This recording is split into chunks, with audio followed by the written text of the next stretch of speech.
And welcome to YouTube channel साइकोटेक।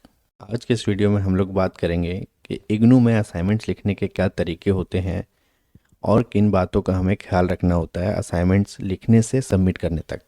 तो चलिए video को स्टार्ट करते हैं और जानते हैं असाइनमेंट्स हमें लिखने कैसे होते हैं। इस वीडियो में मैं आपको कुछ पॉइंट्स बताऊँगा, उन पॉइंट्स को आपको ध्यान रखना है आपको असाइनमेंट्स लिखने के लिए और लिखने से लिखने के बाद सबमिट करने तक।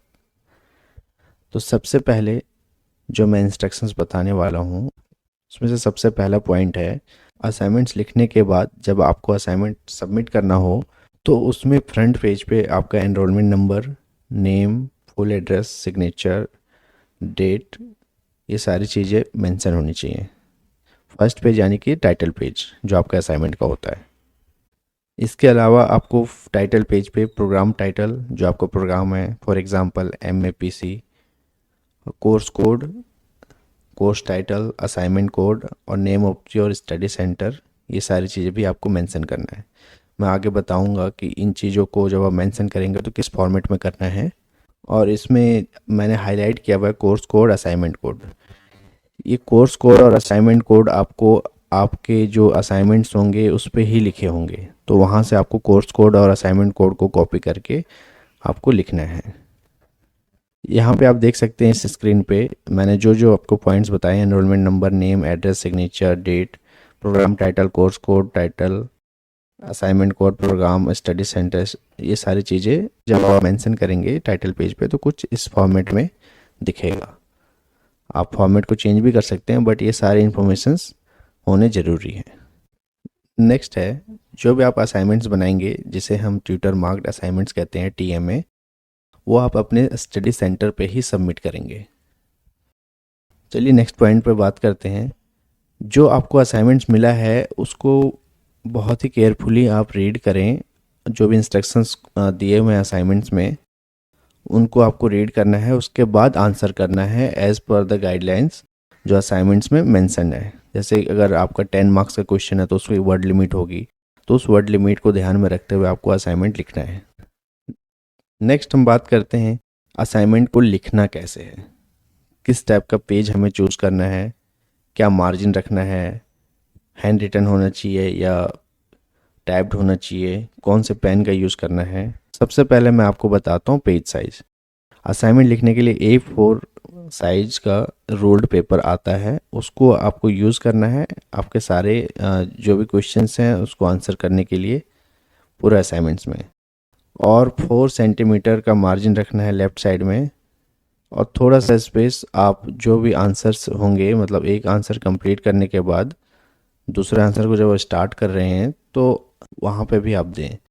और ये जो 4 सेंटीमीटर मार्जिन लेफ़्ट में रखने का पर्पस है, ये क्या है, अगर जो असाइनमेंट्स आपके चेक कर रहे हैं वो वहाँ पे कमेंट लिखना चाहते हैं तो उनके पास स्पेस बचेगा जिसमें अपना कमेंट वो दे सकते हैं। नेक्स्ट पॉइंट है कि हमें लिखना कैसे है। तो जो भी आप आंसर्स कर रहे हैं वो हैंड रिटन होने चाहिए, उसको प्रिंट नहीं करना है। और ना ही आपको जो बुक्स इशू की गई हैं इग्नू से जो आपको बुक्स मिले हैं उसमें से आंसर्स को कॉपी करके एज इट इज़ लिख देना है। आपको अपने वर्ड्स में लिखने हैं, आपको समझ के फिर अपने वर्ड्स में लिखने हैं। अगर आप कॉपी करते हो तो हो सकता है कि उस असाइनमेंट के पर्टिकुलर क्वेश्चन में जिसमें आपने कॉपी किया है उसमें मार्क्स भी आपको ना मिले या 0 मार्क्स मिले। तो चलिए अब बात करते हैं असाइनमेंट को प्रॉपर्ली लिखने के लिए और अच्छे मार्क्स पाने के लिए आपको क्या क्या करने की ज़रूरत है। तो सबसे पहले इसमें बात करते हैं प्लानिंग की। प्लानिंग में आप क्या करेंगे, जो भी असाइनमेंट्स आपके हैं उसे आपको केयरफुली पढ़ना है। नेक्स्ट है, असाइनमेंट्स को पढ़ने के बाद जो आपको बुक्स इशू किया गया इग्नू से, जिस यूनिट से क्वेश्चंस हैं उसको आप अच्छे से पढ़ें यूनिट को।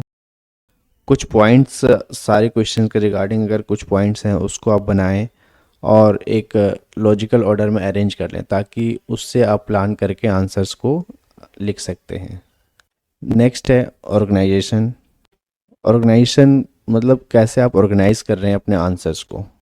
तो इसके लिए आपको क्या करना पड़ता है, थोड़ा सेलेक्टिव और एनालिटिकल होना पड़ेगा आपको आंसर्स को, फाइनल आंसर्स को लिखने से पहले, ताकि जब आप फाइनल आंसर्स लिखें तो आप अच्छे से आप लिख पाएँ उसे और ज़्यादा से ज़्यादा आपको मार्क्स मिले।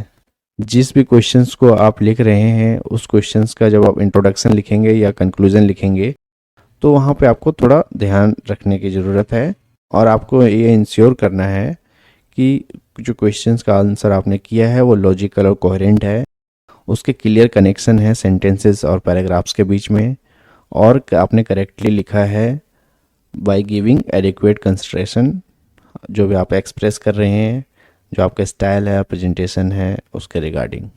तो प्लानिंग एंड ऑर्गेनाइजेशन के बाद बात आती है प्रेजेंटेशन। आप उसको प्रेजेंट कैसे करेंगे? जब एक बार आपने सारे कुछ प्लान कर लिया, ऑर्गेनाइज भी कर लिया कि लिखना कैसे है, तो उसको अब हम फाइनली लिख सकते हैं। फाइनल वर्जन जो है आप आंसर्स का वो लिख सकते हैं। और आपको बहुत नीट एंड क्लीन लिखना है, जहाँ पॉइंट वाइज पॉसिबल है वो पॉइंट वाइज मेंशन करना है। जिस वर्ड को अंडरलाइन कर सकते हैं आप एम्फेसाइज करने के लिए वहाँ अंडरलाइन कर सकते हैं आप। और आप 2 पेन का यूज़ कर सकते हैं, ब्लू एंड ब्लैक। और आपको ये भी इंश्योर करना है कि जो भी आंसर आपने लिखा है वो वर्ड लिमिट के अंदर हो। असाइनमेंट लिखने के बाद आपको किन पॉइंट्स का ध्यान रखना है? जो मैंने पहले भी बताया कि आपको कॉपी नहीं करना है, रिस्पॉन्सेस को, आंसर्स को कॉपी नहीं करना है। अगर ऐसा पाया जाता है तो हो सकता है आपको 0 मार्क्स मिले उसमें और रिजेक्ट भी हो सकता है। जितने भी असाइनमेंट्स आपको दिए गए हैं वो सारे असाइनमेंट्स आपको सेपरेटली लिखना है, एक साथ कंबाइन नहीं करना है। और जितने भी कोर्स के आपके असाइनमेंट्स हैं सबके लिए सेपरेट सीट यूज़ करनी है या नेक्स्ट सीट से स्टार्ट करनी है। जो भी आप आंसर्स लिख रहे हैं उसका क्वेश्चन नंबर उसके सामने होना बहुत ज़रूरी है, क्योंकि इसके बिना पता नहीं चल पाएगा कि कौन से क्वेश्चंस का आंसर है। तो क्वेश्चंस नंबर आप बहुत ही ध्यान से लिखें। अब असाइनमेंट लिखने के बाद आप जब सबमिट करते हैं अपने स्टडी सेंटर पे असाइनमेंट्स को, तो वहाँ से आप एक एक्नॉलेजमेंट आपको मिलता है। अगर वो नहीं दे रहे हैं तो आप एक्नॉलेजमेंट के लिए आप खुद ही एक पेज पे आप लिख के लेके जाएं, उस पर आपको साइन करके दे देंगे। ये आपके पास प्रूफ होता है कि आपने स्टडी सेंटर पे अपना असाइनमेंट सबमिट कर दिया है। और अगर आपने स्टडी सेंटर चेंज करने का रिक्वेस्ट डाला है इग्नू में, तो जब तक वो चेंज नहीं हो जाता और आपको असाइनमेंट सबमिट करना है, तो आपका जो ओरिजिनल स्टडी सेंटर अलॉटेड है उसी में आप सबमिट करेंगे। और अगर फर्दर वो आपके ओरिजिनल स्टडी सेंटर वाले कुछ गाइड करते हैं तो उनके अनुसार आपको करना है। अगर आप ऐसा नोटिस करते हैं कि आपके इवेल्युएशन में कुछ एरर है या कुछ असाइनमेंट्स के कुछ पार्ट जो है वो एवेलुएट नहीं हुए हैं, चेक नहीं हुए हैं, या टोटल जो मार्क्स दिए गए हैं वो सही नहीं है, तो आपके जो स्टडी सेंटर पे कोऑर्डिनेटर हैं उनसे आप कांटेक्ट कर सकते हैं, उनको आप अप्रोच कर सकते हैं, ताकि जो आपके एरर हैं आपके हिसाब से उसको चेक किया जाए और उसको करेक्ट किया जाए। तो हमने जाना कि असाइनमेंट्स को लिखने कैसे हैं, किन पॉइंट्स का ध्यान रखना है, कैसे प्लानिंग करनी है, कैसे ऑर्गेनाइज करना है असाइनमेंट को, और कैसे प्रेजेंट करना है। और इसके बाद हमने ये भी जाना कि इसको सबमिट कहाँ पे करना है। अब मैं ऐसे 4 पॉइंट्स बताने जा रहा हूँ जो ओवरऑल आपको ध्यान रखना है। नंबर 1, आपका एनरोलमेंट नंबर, नाम, एड्रेस बिल्कुल करेक्ट होना चाहिए आप जहाँ पे लिख रहे हैं। Title of course and assignment number बिल्कुल क्लियर लिखा होना चाहिए। हर कोर्स का हर एक असाइनमेंट सेपरेट शीट पे होना चाहिए और प्रॉपरली पिन्ड होना चाहिए। जितने भी क्वेश्चंस हैं असाइनमेंट्स में और उसके जो असाइनमेंट्स के पर्टिकुलर सेक्शंस में, वो आपको अटेम्प्ट करना है नेक्स्ट सेक्शन में मूव करने से पहले। तो दोस्तों, हमने इस वीडियो में जाना कि असाइनमेंट्स को कैसे अटेम्प्ट करना है और कहाँ सबमिट करना है और किन बातों का ध्यान रखना है। तो इस वीडियो में बस इतना ही। मिलते हैं नेक्स्ट वीडियो में। Till then take care, bye bye.